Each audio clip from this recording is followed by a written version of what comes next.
Bismillahirrahmanirrahim. Assalamualaikum warahmatullahi wabarakatuh. Perkenalkan, nama saya Zahra Muharmah dari program studi Tadris Bahasa Inggris. Dan di video kali ini saya akan membahas analisis kasus yang berkaitan dengan civic education untuk memenuhi tugas dari Ibu Maulidah Ulfa Hidayah, MPD. Dan tanpa basa-basi lagi, langsung saja kita kupas tuntas kasusnya. So keep on watching.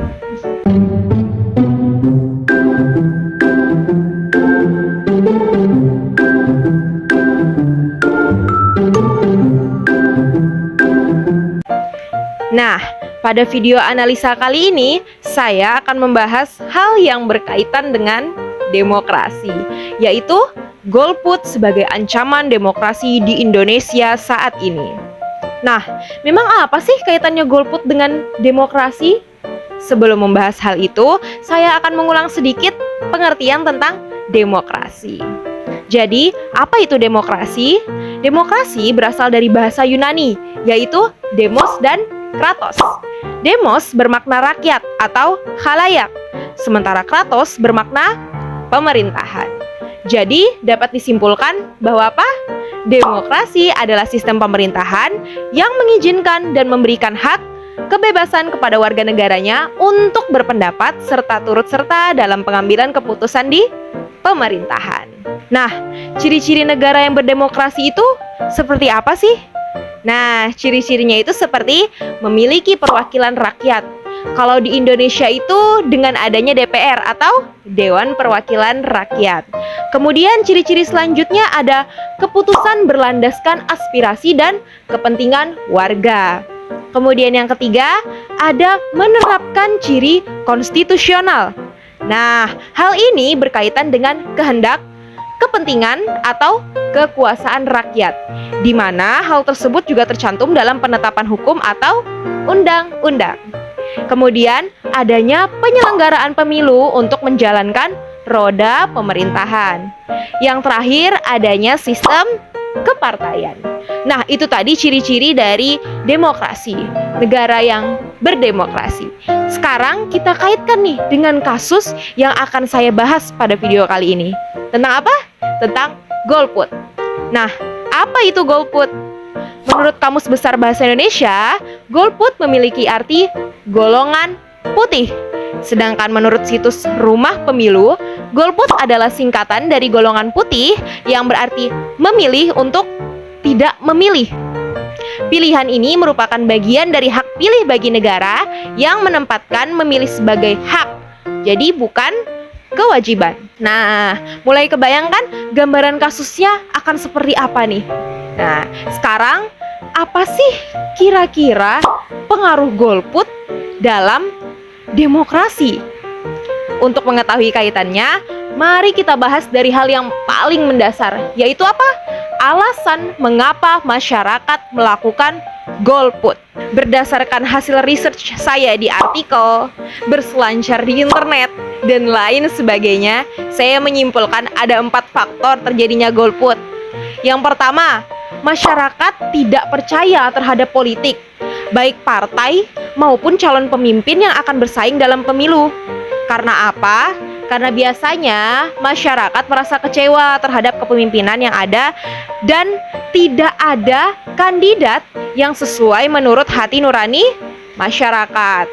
Kemudian yang kedua nih, masyarakat juga kurang sosialisasi, kurang mendapatkan sosialisasi, sehingga masyarakat ini tidak mengetahui informasi mengenai pemilihan umum yang akan diselenggarakan, entah itu di mana, entah itu kapan, bagaimana, dan lain sebagainya. Kemudian yang ketiga, adanya stigma atau pemikiran masyarakat bahwa nih, siapapun yang menang dan menjadi pemimpin tidak akan merubah kehidupannya. Sehingga masyarakat merasa tidak perlu menyalurkan suaranya dalam pemilihan. Nah, yang terakhir adanya faktor teknis, seperti terjadi kesalahan sehingga warga tidak terdaftar. Kemudian terjadi berbagai halangan kayak misalkan sakit dan kejadian lainnya lah, misalkan tidak punya KTP atau semacamnya seperti itu. Kemudian itu tadi untuk faktornya. Contoh golput yang terjadi di Indonesia ini ada nih, salah satunya saat pilkada serentak pada tanggal 9 Desember 2020 lalu. Jadi, Komisi Pemilihan Umum ini menyelenggarakan pilkada serentak di 270 daerah. Dan ada sekitar 100,3 juta orang yang masuk dalam daftar pemilih tetap atau DPT Pilkada 2020. Nah, dari jumlah tersebut, KPU menargetkan tingkat partisipasi pemilih sebesar 77,5%. Namun, dari data sejumlah daerah memperlihatkan jumlah masyarakat yang enggan menggunakan hak pilihnya ke tempat pemungutan suara. Bahkan, angka tersebut melebihi suara calon kepala daerah yang mendapat angka tertinggi. Nah loh, kalau udah banyak golput seperti ini, kira-kira dampak ke depannya apa sih? Nah, kalau tadi kita ngomong faktor, kemudian contoh, kita langsung lari ke dampak. Nah, dampak yang pertama, itu hak tidak digunakan secara maksimal. Hak apa? Ya, hak suara. Penggunaan hak suara kita tadi harusnya bisa kita gunakan dengan baik, dengan cara mengikuti prosedur pemilihan suara sebagaimana mestinya. Nah, penyaluran hak kita sebagai pemilih suara bisa menentukan kehidupan daerah atau negara sekalipun ke depannya. Betul tidak? Nah, sangat disayangkan bukan apabila hak yang seharusnya bisa menjadi sebuah kesempatan nih untuk merubah daerah kita menjadi lebih baik, malah akhirnya dibuang begitu saja dengan berbagai alasan. Mungkin ya, seperti alasan sakit yang dibuat-buat dan sebagainya lah. Nah, ironisnya lagi, banyak sekali pihak yang memprotes kebijakan negara yang menurut mereka tidak baik. Padahal mereka sendiri melakukan golput, melakukan golongan putih gitu, masuk ke bagian dari golongan putih seperti itu. Nah, tidak memiliki kontribusi apapun pada negara, hanya dengan memilih saja tidak mau, ya kan? Apalagi melakukan pengorbanan-pengorbanan lain bagi negara. Nah, hati-hati nih. Kemudian yang kedua, adanya proyek pembangunan pemerintah jadi kurang terdukung. Nah, dampak negatif dari golput yang paling penting adalah tidak terdukungnya program pemerintah yang padahal cukup efektif, tapi karena kurangnya minat dari masyarakat. Tingkatan minat tadi juga turun karena adanya berbagai pihak yang memutuskan untuk golput. Padahal apabila masyarakat mampu merubah pikirannya untuk tidak golput, maka program pemerintah tadi sudah seharusnya bisa berjalan dengan semestinya. Nah, oleh karena itu, sebelum kita nih membulatkan pikiran untuk benar-benar melakukan golput, kita perlu berpikir sejenak nih tentang efek jangka panjang apakah yang akan terlahir dari golput itu sendiri. Perlu kita ingat bahwa efek dari golput ini tidak hanya sebentar saja gitu. Jadi bisa sampai bertahun-tahun lamanya. Jadi jangan heran bila negara kita tidak memiliki kemajuan yang pesat nantinya. Nah, perlu diingat, selain bisa melambankan proyek pemerintah, golput juga dapat memicu politik yang berisi kengalor ngidulan gitu, kayak kesemrawutan yang bisa berujung pada konflik-konflik. Benar bukan? Nah, walaupun nyatanya pada tahun 2019 nih saya ada membaca sebuah artikel, sebuah berita gitu. Angka golput di pemilihan presiden merupakan yang paling rendah semenjak tahun 2004. Jadi pada tahun 2019 itu angka golputnya itu yang paling rendah semenjak tahun 2004. Tapi hal ini tuh tidak menutup kemungkinan pada pemilihan selanjutnya angka golput akan meningkat, bukan? Namanya juga masa depan tidak ada yang tahu, benar kan? Nah, alhamdulillah jika angka golputnya semakin berkurang. Namun, jika meningkat, bagaimana? Oleh karena itu, mulai sekarang cobalah gunakan hak suara kita sepenuhnya. Jadi kita tidak boleh masuk ke dalam golongan golput. Kemudian ada dampak yang terakhir. Ini menurut saya ya, dampaknya ada 3 tadi. Dan dampak yang terakhir ini adalah dampak yang berkaitan dengan judul materi saya. Apa? Yaitu dapat mencerminkan bangsa yang tidak berdemokrasi dalam negara demokrasi. Nah, kita sudah diberi kesempatan nih untuk bisa memilih, mengeluarkan suara dengan bebas sesuai dengan hati kita sendiri. Paling tidak kita sudah diberi kesempatan untuk hidup sebagai rakyat yang demokratis. Benar? Namun sayangnya, dengan banyak orang yang memutuskan untuk golput, status negara pun jadi dipertanyakan. Apakah negara kita ini masih negara demokratis? Apa iya kita masyarakat yang demokratis? Nah, ironis bukan bila negara kita yang terkenal akan sebutan negara demokratis, namun malah dihuni oleh pihak-pihak yang sama sekali tidak demokratis. Memang ada yang berpendapat nih, dalam sebuah artikel nih, memilih untuk golput itu merupakan salah satu hak warga negara juga kan? Hak apa? Hak untuk memilih maupun hak untuk tidak memilih.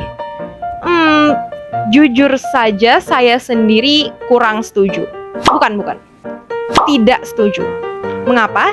Menurut saya, hak dapat didapat ketika mampu melaksanakan kewajiban. Betul? Nah, untuk itu, menurut saya, masyarakat yang demokratis memiliki kewajiban untuk bertanggung jawab pada negaranya sendiri. Maksudnya bagaimana?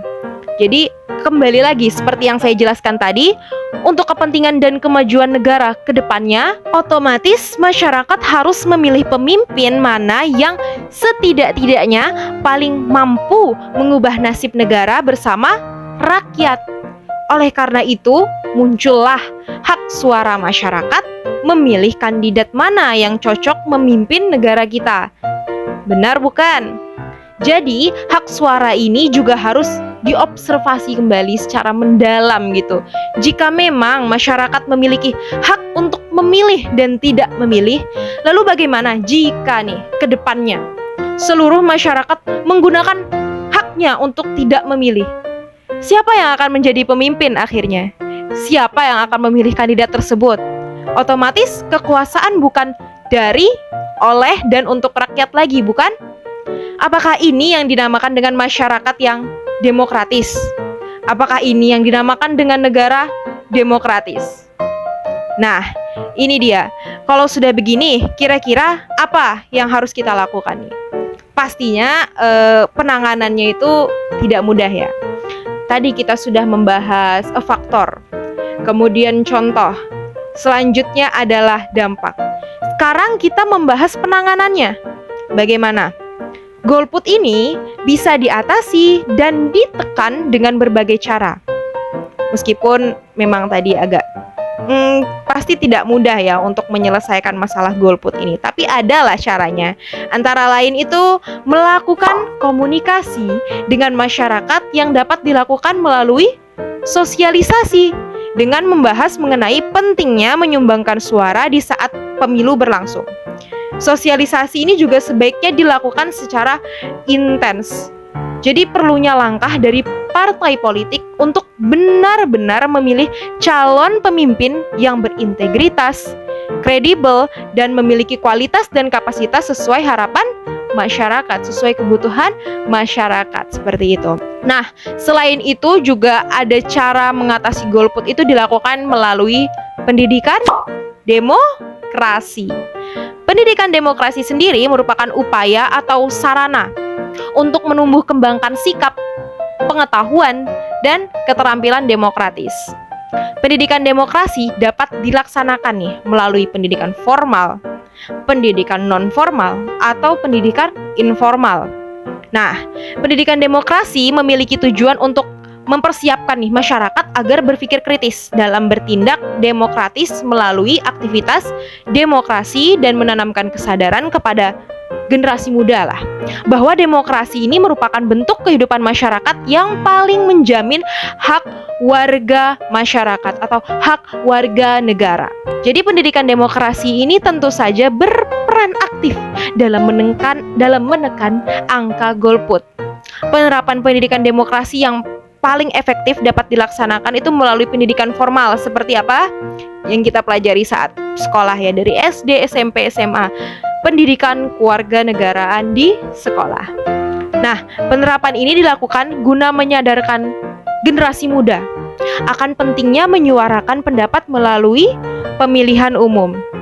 Nah, melalui pendidikan demokrasi ini kita dapat diajarkan mengenai implementasi praktik demokrasi yang baik. sosialisasi, dan aktualisasi konsep. Pendidikan demokrasi juga dapat mengajarkan kita berpikir kritis dalam memilih calon pemimpin yang tepat, sehingga generasi muda nanti tidak bimbang dan awam gitu mengenai praktik demokrasi ini. Jadi dari masyarakat juga, khususnya nih generasi muda nih, juga menjadi sadar dan tidak buta informasi mengenai pemilihan umum. Apalagi generasi muda itu kan ibaratnya memperjuangkan melanjutkan gitu generasi-generasi sebelumnya. Nah, namun hal itu tentunya kembali kepada pribadi masing-masing ya. Biasanya seperti itu, apakah mau menerapkan dan mengimplementasikan atau tidak. Itu tadi kayak ada cara-caranya lah, cara-cara untuk menyelesaikannya. Jadi dilakukannya nggak cuma sekali nih sosialisasi, jadi harus berkali-kali sampai seorang individu tuh tergerak untuk tidak melakukan golput, untuk sadar mengenai arti demokrasi sebenar-benarnya. Jadi karena kesadaran masyarakat nih, terutama generasi muda, dapat membantu mengurangi angka golput dalam setiap pelaksanaan pemilu. Nah, dalam setiap pelaksanaan pemilu generasi muda nih dapat maju.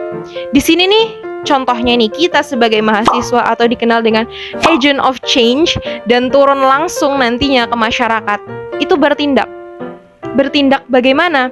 Jadi tidak hanya bertindak kayak misalkan mencontohkan melakukan pemilu tidak golput, pokoknya wah rajin banget gitu, tapi kita juga bisa mensosialisasikan betapa pentingnya pemilu di masyarakat.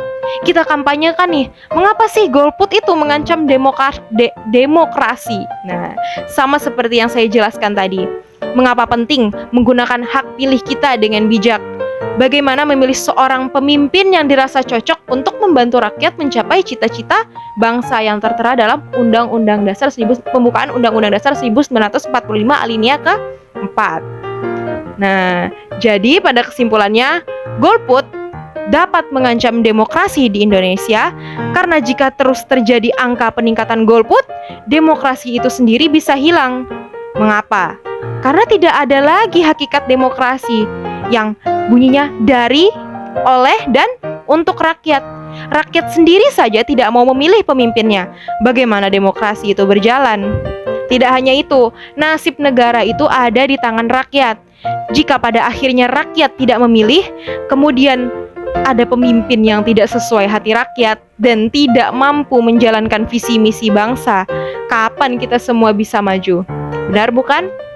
Apakah ini yang dinamakan demokrasi? Untuk itulah perlunya kesadaran bagi seluruh warga negara menggunakan hak pilihnya, tidak melakukan golput, dan berperan aktif dalam menyampaikan dampak buruk golput ke depannya yang dapat mengancam demokrasi di Indonesia, otomatis juga mengancam cita-cita bangsa, terkhusus mahasiswa-mahasiswi seperti kita ini. Nah, itu tadi analisis kasus golput sebagai ancaman demokrasi di Indonesia menurut pendapat saya.